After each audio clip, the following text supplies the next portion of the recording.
Hello, everybody. Josh Neighbors here, Locked On Big 12 podcast today, joined by Robbie Triano. We are going to preview the Big 12 basketball tournament 2022 edition. First of all, today's show is brought to you all by Run Your Pool. It's the best place to get in on the March Madness action, but full breakdown of how we're feeling about the Big 12 at this point, which teams could be dangerous, who's the favorite, how these teams can set themselves up for the NCAA tournament, all that and more coming up on today's show.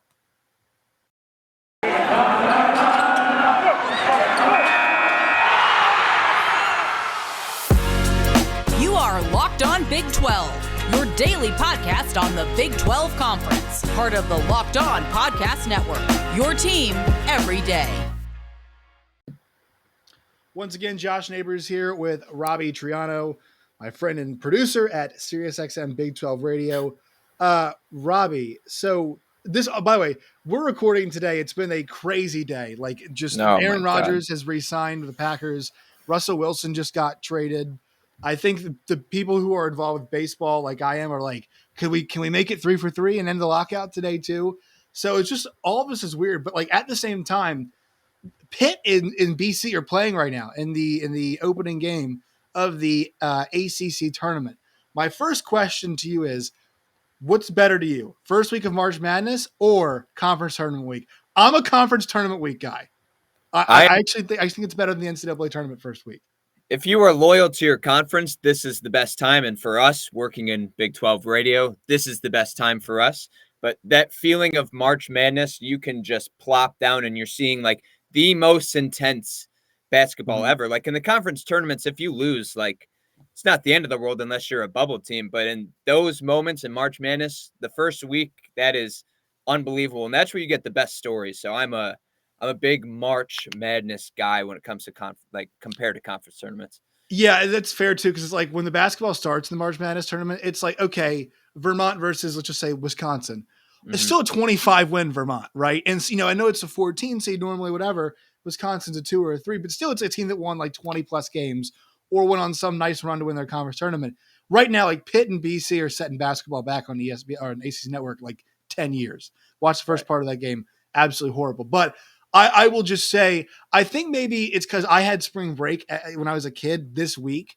So I just had it kind of synonymous with conference tournament week in my head. That might be why. But I do just love conference tournament week. Got a great, moments last night, like the Chattanooga game against Furman. Cool stuff like that to send yourself to the tournament. And you see a bunch of that like across the entire week. So I think that's why I lean that direction. Also, it's great from a gambling perspective. Yeah, if I was more of a degenerate gamble, this would be like the greatest week ever. Like just watching Chattanooga basketball. Like I know nothing, but I am all in on that team. I had Chattanooga money line, and so I was like, "Oh, this is fantastic."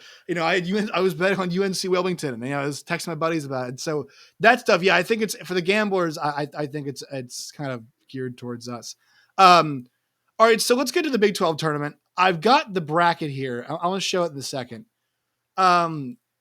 It's really weird because the Big 12 might get 2 1 seeds. They might, depending on what happens elsewhere and what happens in this conference tournament too. I don't feel as good this year as I did last year. And, maybe it's because, 6 teams in, I forgot however many it was last year, but last year's tournament was weird anyway. Baylor I felt great about last year. Actually, ironically enough, we actually didn't feel as good about Baylor at this moment in time last year because they just came off that COVID pause and played like 12 games in 12-day span. And I felt really good about Texas. I love what Texas had. Texas Tech felt dangerous to me. Kansas, we didn't feel very good about Kansas, but I felt that there were multiple teams in the Big 12 that could make an impact in March. I'm still scared for Baylor because of their depth. Just still rolling 7 dudes out. So if one dude gets hurt, it's basically over. You're going to gas everybody else out. Kansas, it's crazy to say a team that's won the conference this year. It's like hard to be down. Might get a 1 seed, you're down on them. But I mean, they lost back-to-back games like less than a week and a half ago or so, and almost lost a third straight against TCU. And we've talked about it too. Dave McCormick is not the guy that he needs to be. So if they run up against an Auburn, Purdue, Kentucky, Gonzaga, I take those teams because they all have the interior advantage on Kansas. It's weird to say we have two potential 1 seeds, but do you share my sentiment of not feeling as good about the tournament prospects as I should be? Yeah, I think last year with Baylor, we knew like that was a team of destiny. That felt like that team was just clicking in every way, and they had a weapon if one person had an off day. This year, I feel like we want to say the Big 12 is the best conference in college basketball. And this year, I don't know if we have a true national championship contender. And Right. if I were to put stock in one, I think I have to go with Kansas. But really, if Kansas were to win a national championship, so many things would have to go right. Like we saw that last game against TCU, Ochai Agbaji laid the bed. Like he had maybe the worst performance of his life on senior night. But then you see David McCormick playing unbelievable. So for me, Kansas, and I hear this with every Kansas pundit, but like David McCormick has to play well in order for that Right. team to succeed. And honestly, if I were to pick a team that is the best equipped for the tournament, I think it is Kansas because of David McCormick. He can actually be a big guy, but also like with Jalen Wilson, I think the versatility he can bring, I Yeah. think they have something for every single team to, like, let's say there is a big guy and like David McCormick is playing bad, they can go smaller and exploit that. So I'm actually very high in Kansas if I were to pick a Big 12 team. Baylor, man, they have to rely so much on Flo Thamba, and that kind of worries me. So Sohan at the 5 works though. We've seen it. And I was calling for it at the beginning. I was like, this is gonna be oh awesome. yeah, And also for his NBA prospects, this was the best possible thing, right? A guy at 6'8" getting a chance to play the 5 and see if it works. And actually, I think he's been doing pretty well. But yeah, they are relying a lot on Flo, aren't they? yeah, and same with Baylor. I love that these two freshmen, Kendall Brown and Sohan, are like coming into their own right now. I feel like they have to out of necessity, but do I trust them deep in a tournament in those spots? I really don't. And I would have more confidence if a player like Matt Meyer was playing better, but Right. he has just ghosted sometimes. Yeah. Like he has just been not the player we expect. So those are teams that if they made a Final Four, I wouldn't be too shocked. But if they won a championship, I would be very shocked if a Big 12 team won it this year. Yeah, I would be too. And I've been saying the same thing about Kansas as you have. You're totally spot on. Like the variety of weapons that they have. And even off the bench, we mentioned Jalen Coleman Lands and Joseph Yesufu. I mean, Yesufu, like a year ago around this time, right, was going off for Drake, and he decided to go to KU, and it's they're asking him to do different stuff, and it's like Remy Martin, same thing. They ask him to do different stuff, and so we'll see what that kind of turns into. Jalen Wilson, to me, actually might be what we thought Ochai was gonna be in terms of like he might be a better pro than he is college player. 100%. He's a point guard. Like I watch him play and I'm like, that guy's probably a point guard, right? He's good as a wing at times, but like he does some stuff in transition with the ball where I'm like, okay, this looks like an NBA point guard with his athleticism and way he can run, way he can push things. And so it's just this weird and Brown and Ochai have been so strong this year, but like it's just not all clicked over and over and over and over again in a way that it did. And I know Arizona's level of competition was lower, but like in a way that it did for Arizona, right? Mm-hmm. Or in a way that it did for a Gonzaga for most of the season. I know once again lower competition, and maybe that's the reason why. Maybe it's because the Big 12 was so good that these teams didn't get to do it. I will say this on the Baylor front. The one thing that was crazy to me, Robbie, because I feel like I just can't bank on them. I feel like it's going to run out of gas. But to watch them pull away from Kansas late and pull away from Texas late, I was like, this should be reversed. They should be losing and falling off towards the end of games. Now, we did see that against Iowa State. They did hold on. But the fact that they did that against KU and then also Texas on the road, it just made me think like, they might have like Baylor 110% can get to a Final Four. 100% can. I don't know if they can win the championship. I don't know. I want to say yes. I don't know if they can. No, I agree with that too. And it's tough with Baylor. And I want to actually go back to Kansas too, Go ahead. because a player that has intrigued me because they've gone back into the lineup is Remy Martin. And when I watch him, like he just feels like he's not really meshed in quite He's out of yet. place. Yes. Like defensively, I'm like, what are you doing? And this is a tournament in the Big 12 where I think Baylor and Kansas might rest some people, because if they lose in the tournament, I don't think they could like lose their one spot unless other teams like in the Right. SEC like just shot up. But this is one I'm saying, all right, we need to get Remy Martin like caught up to speed, because like he can be a difference maker in the tournament. And that's, I think Bill Self needs to be like, all right, we're going with him a lot. And this is where, like, honestly, I'm like, let's run Mitch Lightfoot. Like, we need to run Mitch Lightfoot because we need to get this guy up to speed. Because McCormick's been banged up. Like, he's been sore. And like they talked about like a week ago, Bill Self, he might keep him out of the tournament just to rest. So I'm looking forward to Kansas in this tournament, like to get more of a glimpse if I can be a little bit more confident because of Remy Martin. Well, because the Remy Martin thing is like, okay, if you need a guy to grab you a bucket, he is actually better at it than Oshai is. Like that is Remy Martin's game. That was actually what made him an All-American player, was that ability to go grab you a basket. But Oshai's pretty entrenched as like that guy. You know what I mean? And so it feels like, and also for them, there's so much emphasis, Bill Self, there's so much emphasis on defense.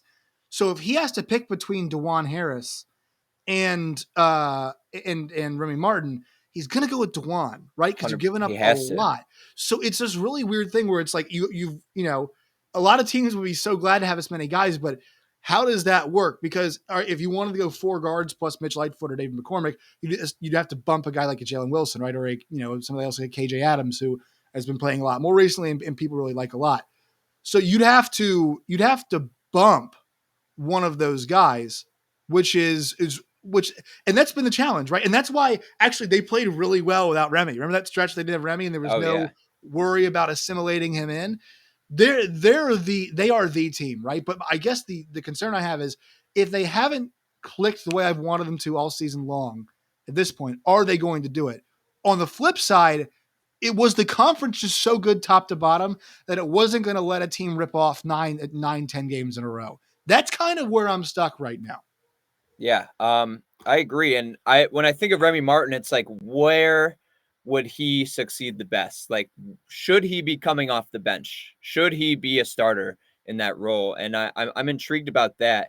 And you mentioned like the depth of the Big 12, and I've had this thought for a little bit, but like we always say like how important a Big 12 win is. And I'm starting to realize, like, should we put a lot of stock in a win against West Virginia?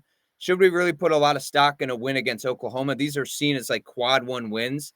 But when I look at the talent of these teams compared to the top of the Big 12, they're incredibly well coached. But the talent, like, sometimes I'm a little iffy if the Big 12 is as good as we thought. But just think about the back end of some of the other conferences, right? Like the ACC. Right. Like there is no Pitt. There is no Boston College. West Virginia would actually be a middle tier to top half team in the ACC. Think about the Pac-12. Like there is no Oregon State, right? Mm-hmm. There is no Cal. And that's the difference here about the Big 12. And it's just like, and maybe this says there's these 2 teams aren't like super elite. Once again, they're going to get 1 seed. So I'm not sure why you're saying it, but you and I seem to be on the same wavelength about like, look, there is an actual conversation here to be had about like how elite are these teams. I want to get to a third team. Let's talk Texas Tech real fast. Ooh, yeah. So how are we feeling? Because they are so well equipped for March. Their length, I mean, because their athleticism, they're going to cause a bunch of teams like they're going to be the more athletic team more often than not in March. That's against the especially against the lower tier teams. The thing for them is like, are you guys 100% healthy, right? And who gets the ball in the end of the game? Now there's something to say, hey, look, if you need a shot, it's cool to have a lot of guys. It's good. But who's getting the ball? Is Kevin McCullough good enough to go play? Are we drawing something up for Bryson Williams? Should TJ Shannon be the guy that we thought TJ Shannon was supposed to be? Like they've got for a team that's played so well this year. Still a lot of questions. I feel like going into March. Yeah. And I think if all things were working well, like I think Texas Tech, if they snuck into the Final Four, I'd be like, I totally get it. Like they're a very well coached team. They have good players. Bryson Williams, thank God he got first team all Big 12. I was banking on that before it happened, but happy that happened. But losers of 2 of their last 4, it's tough. Like, I don't know if this team is just like, all right, we just need to settle down. Like, they just need to get healthy. But I really think this team, like, desperately needs Kevin McCullough. And also just one thing I have to say about the Big 12, like, there was 3 co-defensive players of Yeah, what the hell the was that? year. McCullough wasn't one of them, but then he was a finalist for the Naismith defensive player, the only one in the Big 12. I understand he was out, but, like, what are we doing there? Yeah, But it's bizarre. But for Mark Adams to turn this team into what it is, like, they have a lot of players that if some fall down, others can step up, and Bryson Williams is a big one. But I do think I like Texas Tech right now. I think I'm a little discouraged, but I do have them when we make our picks for the Big 12 tournament. I have them as a team that I think could do something. I think the other thing to mention about them too is like there was a month-long stretch, at least a month-long stretch, where I actually thought they were the best equipped team in the Big 12 to go play in the Final Four. Yeah. And so I'm not there again, but that's there. Real quickly before we move on and we take a quick break here, I want to get your thoughts on this Coach of the Year thing, just real fast. I was thinking about this yesterday. I wanted to get your thoughts on it. So I feel like Mark Adams or Scott Drew should be the National Coach of the Year. I feel like you actually like who else is going to win it? So Tommy Lloyd did a great job at Arizona. I feel like he might have the edge right now, but people aren't really super pleased with the way that Arizona kind of finished off the back part. I mean, they got absolutely smacked by Colorado, like absolutely smacked in that game against Colorado. And so that kind of threw some people off just a little bit. But I mean, I feel like it's Adams. Scott Drew has I actually think that people cannot be outraged about Scott Drew for Coach of the Year in the Big 12. They cannot be. It's a great case. I think he's got an awesome case for National Coach of the Year too. Your thoughts on how this came out? I know the AP had their all Big 12 awards. They said Mark Adams Coach of the Year. Once again, totally defensible. Where in you on this conversation do you think one of those guys, and actually Mark Adams could pull the Kevin McCullough, right? He could actually be the National Coach of the Year. Scott Drew win the conference one. So I said this on our show. What was it? It was last Wednesday. So the Wednesday before they announced the awards. And you made a great point that Scott Drew is possibly the best college basketball coach in the country. And when He is, Robbie. He is. And I think right now, like, there's not a debate. And I think when it comes to these like awards, like we even see it in sport, like in the NBA with MVP. It's like, oh, we can't give it to the last guy because he just won. And like Mark Adams has this great story, but like when you actually look at what Scott Drew has done, like it's phenomenal. He has better talent than Mark Adams, yeah, but he's a 1 seed. He won the Big 12. Like this is an incredible feat that he's done. Players and honestly, he did that, and also one of his returning players, Matt Meyer, was not good. And 2 of them got hurt. And the other two of them got had season. Well, LJ Cryer not over. And the fact that he's able to like put Jeremy Sohan and put him basically at the 5, a freshman, and have him succeed, like, and it seems like this year, like when I listen to his press conferences, he's so analytical driven. And he has been able to be like, I don't have the talent I had last year. I have to rely on these numbers if I want to win. And I think, like, although Texas Tech beat Baylor twice, like, I have no problem giving Scott Drew that coach. And if you want to give it to Mark Adams, I think they should have just been co. Like, I think it should be co because, like, they both individually did fantastic jobs. But I'm tired of people like, why does he get it? It's like, he was phenomenal. The circumstances surrounding both are so different. You know what I mean? Right. First-time coach Mark Adams, all these transfers, and part of this is the Chris Beard thing too. He did do better than the guy who left the job to go somewhere else in the conference. And it's like that context matters. But then Scott Drew, like you mentioned, losing 4 players, 3 of them end up being pros. One of them goes pro in a different sport. And then having to lose 2 of the guys off last year's team. And my concern, Robbie, was could they turn Sohan at the 5, the small ball lineup, into an asset? Did they have enough time to do it? If you give Scott Drew like 2 months, it would have been like game over. The small ball thing would have worked. He would have found a way. It's already working. It didn't take long. Already got it working. So I think it's hard to pick one. I would go Scott Drew, but there definitely is a strong case for both. And so, yeah, there is a very good case that it should be both. And also these are narrative driven awards too. You have to understand that.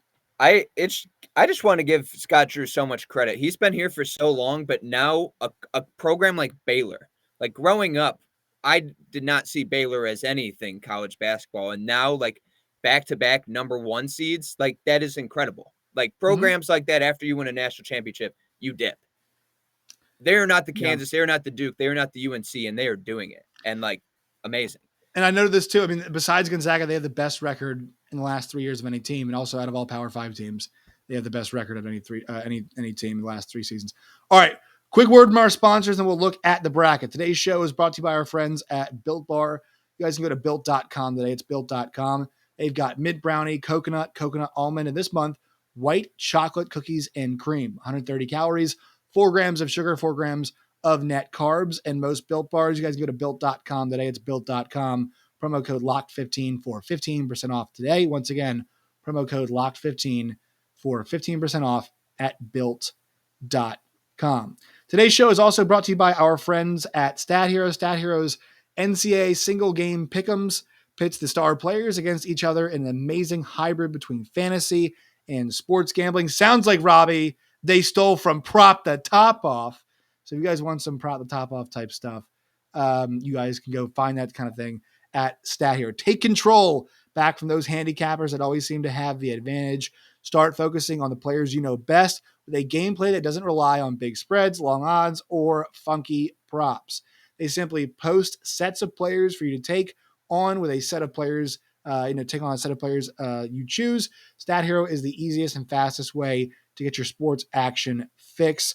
This is what daily fantasy was meant to be. Sign up free right now at stathero.com/lockedon. Use a promo code LOCKEDON, LOCKEDON, locked on, for a 100% deposit match. Once again, promo code locked on at stathero.com/lockedon. Terms and conditions apply. All right, so let's take a look right here at this tournament bracket. Here it is. Not great in terms of the quality here, but you guys can see it. So one game tomorrow night, the Wednesday night game between Kansas State and West Virginia. And this is giving me kind of some weird PTSD, Robbie, because actually it's the first game that's going to be like full crowd and everything since the pandemic. And I'm sure you remember this too.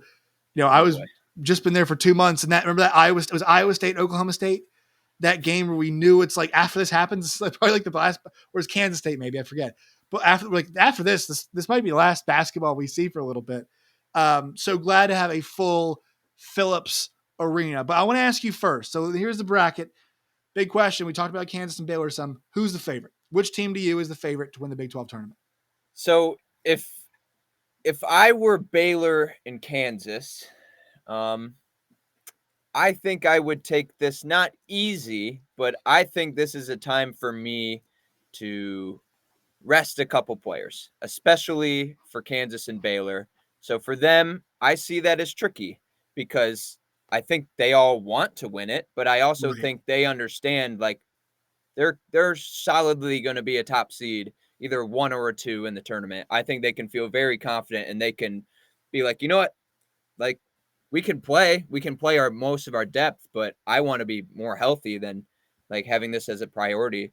So for them, I don't think either of them are going to win it. Like I do not think either of them are going to win. I don't think it's a main priority for them. I mean, last year Texas won, and I believe the year before when there was stuff, it was Iowa State. So I think there's a trend of top teams not exactly going all out for the Big 12 tournament.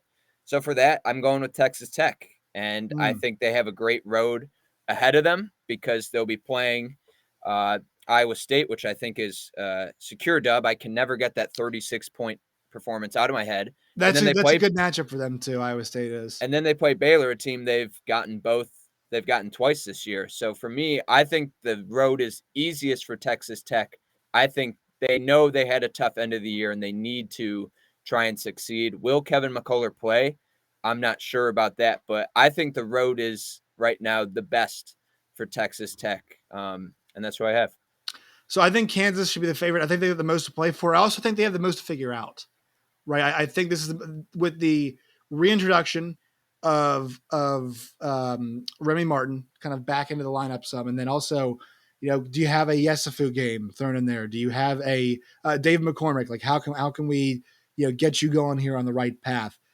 Those are things that can all work out in this setting. And I think also to them, I think Baylor's going to be on the one line. Like I really think Baylor's got the 1 seed secured after the way they ran things. And also having a little bit of the pedigree helps. I don't know if Duke can reach the 1 line. Like, I don't think Duke running through the ACC tournament and winning that thing gets them to the 1 line. So if Baylor beats OU in that first game and loses a close game to Tech, and look, let's be honest. I mean, Robbie, you're right. They beat them twice, but damn, beating a team 3 times in a year, very difficult. Now, also, the other side of that is, like you mentioned, Baylor doesn't really need it. So that kind of comes into play there. And I think also Texas Tech trying to find that form as well. So I think Kansas has the most to gain from a nice weekend in a tournament setting to make sure it's like, all right, people think we're 1 seed, but can we dot our I's and cross our T's and find that efficiency against, once again, good competition here in the conference. It does help too that it is in Kansas City. So it always helps. It always helps for them. Yeah. And also it could be fun is, if Kansas State wins that first game, we're going to get the Sunflower Showdown. And, first, I mean, good Lord, Kansas State was beating the hell out of Kansas in that first game for that, it was massive comeback. I mean, they should have won that game. Absolutely should have won that game. I think that's a matchup we get, right? Are you on the kind of the same page that, you don't have to pick game by game here, but are we on the same page that we think Kansas State gets their way into round 2? Yeah. I actually have something to say about West Virginia. Go ahead. I've been pent up about this all year, and it has to do with Mr. Bob Huggins. Oh, and I'm not saying like he needs to go, but when I look at this team, I've actually prepared something because I've had this take locked in the chamber. Go ahead. The top 3 scorers, Taz Sherman, Sean McNeil, and Curry, they are all seniors. And then you have Gabe Osaboyan, Defensive Player of the Year. He is a senior. The other player who is 4th in scoring is Jalen Bridges. He's a sophomore. And then we see like what Bob Huggins has done in the transfer portal, and it's really not much at all. I mean, he lost his best player in Oscar Tshiebwe, and look how that turned out. Mm-hmm. And do I really think Bob Huggins wants to do another rebuild? I think West Virginia will keep him forever because he is Bob Huggins. I don't think they're ever going to show him the door.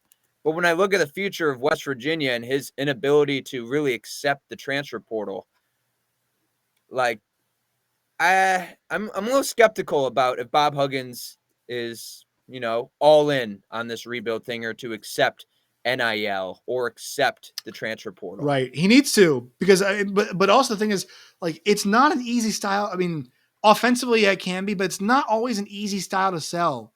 Getting up and down. Now, some guys want to get up and down. Like it can be, but like normal. I think when I envision at least the really good West Virginia teams, there is a certain expectation on the defensive end, and they have not been meeting it. They didn't meet it all the time last year, I thought, either. I didn't think they were great defensively last year either. So you're right. I think you're totally right about that. So, and when I look at the Big 12, there's like a bunch of other coaches I would just rather play for. And so, honestly, like, I'm not saying West Virginia is going to fire Bob Huggins, but is this a point where we're going to see Bob Huggins like, I'm ready. I'm done. And same with Kansas State. I don't think Bruce Weber ever wants to retire, but like, I think it's pretty clear what's going to happen with Kansas State, the direction of that program. And he won them the Big 12 a couple years ago, but I think this is a game where we're seeing 2 coaches who may be reaching the end of their career. So just want to say that about West Virginia, and any West Virginia fan out there, you can get mad at me, but I've seen enough. I feel, West Virginia, that was a down year. And for a guy that we know, I think we all pretty much stand that he should be in the Basketball Hall of Fame. This was a last year's tournament exit was bad against Syracuse. That was bad. They were not well coached against that zone. And you know what's coming with Syracuse, and it's like, what in the hell? Those two guys coach against each other a bunch in the Big East. We should, we should know what's happening there. And if that's end like that, and then this year, the UConn game was the bright moment, but they really haven't had very many since that.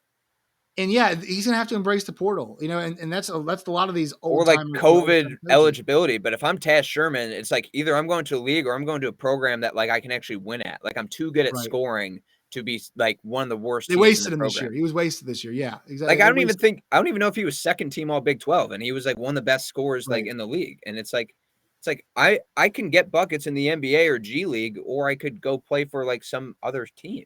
So I think they're screwed. Kansas State to me was probably a tournament team in any other conference except the Big Ten. Like the ACC, that's. I mean, I think about like 3 guys they have in the backcourt, right? Between Noel, is it Noel? No, I always forget what I get wrong. But between him, Pack, and Mark Smith, like that's a really good backcourt. They lost some games they should have won. They really did this year. But like if they're playing Wake Forest and they're playing Carolina and they're playing those teams, like they're in a good spot. But this league, I'm sorry, it's just not like that. And it's like, yeah, they really needed that game against Oklahoma State, but it's tough to go into Gallagher-Iba Arena and get. I forgot if they won that game or not. But like all these, they just had a bunch of these difficult games that they weren't able to pull out. And that Kansas game is one that I look at and I say, if you'd gotten that one, you would have been in a lot better shape. And they had a few of those across the line where you look at them, the game against Oklahoma, it's like they if they were able to keep it around 500 in conference and swing a few games, they would have been in a completely different spot. So this team, Bruce Weber, it might be the end of the line, but like it felt like this team is. I look at some of the teams above it. I'm like, okay, Kansas State, I know can beat them on a neutral court. Right. And that's what frustrates me is that, man, they just had a chance this year because they have the talent. They have the ability. Yeah. Bruce Weber has like Matt Wells written all over him. Like we all love him. And like, we know his team tries hard, but like the results just weren't there. And you look at the last 5 games, they lost their last 5 games. They lost to Oklahoma by 6 points, lost to Texas Tech by 5, lost to Iowa State by 1, lost to Oklahoma State by 3. Like, those are the little margins that we all see, and you need to come over, and Kansas State couldn't do that. So I think this is the end of the road of Bruce Weber, but I do have them advancing over West Virginia because I do think they are a better team than West Virginia. I can't believe that team was as bad as they were. All right, one more quick break here and then a couple questions for you and get out of here. Today's show is brought to you by Run Your Pool. It's the best place to run your NCAA tournament pool this year. If you guys go to runyourpool.com, you guys can find the different games they have. They got standard brackets. They also offer survivor pools and Pick X, both really fun ways to get in on the action. They have options to edit scoring. They offer more intel to make your picks. All the stuff that you will not find at ESPN or CBS. You got a business, you guys can use Run Your Pool to make the madness magic happen there with all of your employees. So guys, check out runyourpool.com, promo code locked on, promo code Pure Madness, PUREMADNESS, Pure Madness. Find them at runyourpool.com/locked on, then promo code Pure Madness for $10 off. Also, today's show is brought to you by our friends at Bet Online. You guys can go to Bet Online today and find all of the odds for coaches getting fired and when will the MLB season return. They've got they're known for their props, so you guys can go to Bet Online today. But they've also got standard stuff too: UFC, boxing, NCAA basketball, both men's and women's, NBA basketball, NHL, NFL futures, college football futures. Find all of that at BetOnline and betonline.net. BetOnline, it's where the game starts. All right, Robbie. So looking at the board right now, we've got 5 games that we know for sure. Between the 5 games that you see right now, which game are you looking forward to the most? Kansas State, West Virginia, Texas, TCU, Kansas versus the winner. And I'll let you fly one in there. And then Baylor, Oklahoma, and Texas Tech and Iowa State. Which one gets the juices flowing the most? I think it's Texas TCU. I think that is the game that I feel like these teams are somewhat similar. And by similar, I mean, sometimes I don't know what the hell this team is. Like, sometimes I'm like, what exactly am I going to get out of each of these teams? And mainly with Texas, like, you look at the talent, like, I love watching Timmy Allen play. I think what he can do on the boards and his physicality, like, that is needed in March. And then Marcus Carr, sometimes he can fill it up. But, like, that's a team, like, I think they have to shoot well in order to win. And then TCU is a team, it's like, oh, my God, they beat Kansas. And then they lose to West Virginia. And it's like, I'm just looking for consistency out of these two teams. And this is a game where I can finally get a gauge on, like, okay, like, who can build momentum going into March. So Chris Beard and Texas are a team that, like, Chris Beard said earlier this year, like, we could be a Final Four team. Skeptical about that, but I think they do have a good amount of talent. And I think, like, it just hasn't fully meshed, even though they are a solid club. So I'm really looking forward to that game because I think I can finally get a real glimpse into postseason basketball for these two.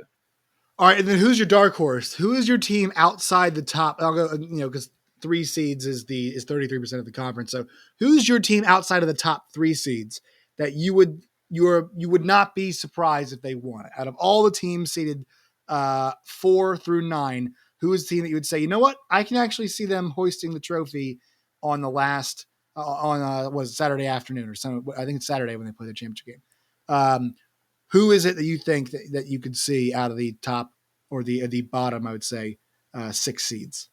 Out of the team I just talked about, but I'm going Texas. Like I think they have the talent. I think and they have like a great coach who has been in these experiences before, and they've played Kansas well. So I think that is a good road to it. I mean, wouldn't it just be fantastic if it was Texas Tech again on a neutral court, like where it wasn't just crazy Texas Tech fans, even though I still think they'll like drive out in droves. But I think that Texas, I think out of the rest of the team, I think they have the most talent to succeed. And I'm going Kansas with there. I do not trust in Oklahoma. I do not trust in Iowa State, even though a lot of their fans come out to Kansas City for this. So I'm going Texas and watch them lose to TCU on Thursday. I'm gonna go with TCU. I'm gonna say TCU because Mike Miles told us his wrist still bother him, but it's clear that he actually is finding that level of play that he can normally find. So I'm going with TCU because I like their athleticism. They just played Kansas twice last week and won one and almost won the other one. Yeah.